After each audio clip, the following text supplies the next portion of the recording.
Elden Ring is the Lord of the Rings of video games. That statement alone is just about the highest praise I could ever give because I love Lord of the Rings.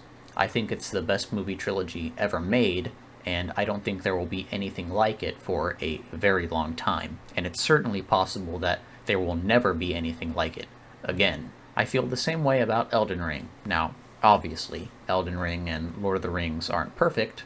Nothing made by humans ever will be, but I think they're pretty damn close. Now the question then becomes, if I think Elden Ring is so great, why aren't I playing it? Which is a good question for which there's an easy answer. I'm not playing Elden Ring for the same reason you don't start rewatching The Lord of the Rings right after you finish the third movie.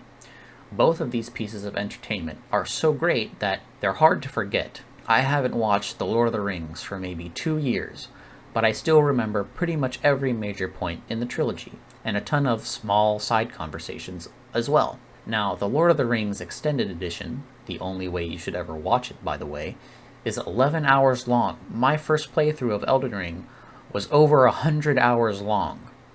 My first character has over 150 hours, and I have multiple characters with a minimum of 40 hours each.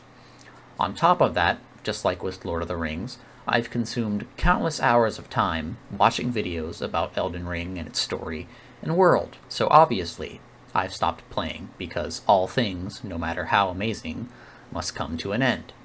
Now, with Elden Ring likely to receive a DLC, hopefully sometime soon, I've started a new character to hop back in, and it's honestly still just as amazing as the first time I ever played it. I also want to briefly talk about Elden Ring's Best Narrative nomination because while some people are saying that Elden Ring doesn't have a narrative or that the story isn't told well and you never know what it is you're doing, and if you're one of those people, then I've only got one thing to say, and that's you haven't been paying attention. I mean, the game literally tells you in the opening cinematic what your main goal is.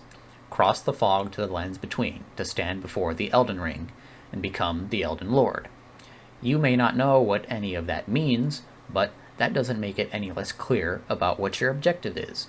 And every main boss and NPC is a plot point in your journey to the final boss, which is the climax of the story. What I absolutely love about Elden Ring is that you can complete the game and have a wonderful time while not giving a single fuck about its story. You can go through and not listen to a single word that any NPC says and skip every cutscene. If you are interested in the story, it's entirely on you to go out and find the information you're looking for.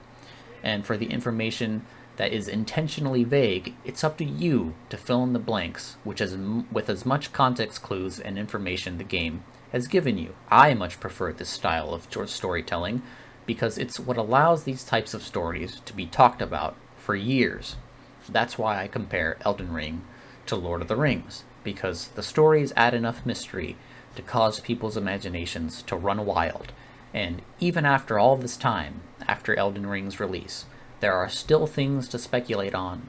And Elden Ring doesn't have a trilogy of books in the Silmarillion with detailed information about the world and its characters to rely on. Even from Software's other games, like Dark Souls 1, 2, and 3, Bloodborne and Demon Souls, all of these games' stories lasted long after the games themselves. God of War Ragnarok's story isn't going to be talked about for potentially years to come, like with any of the Souls games.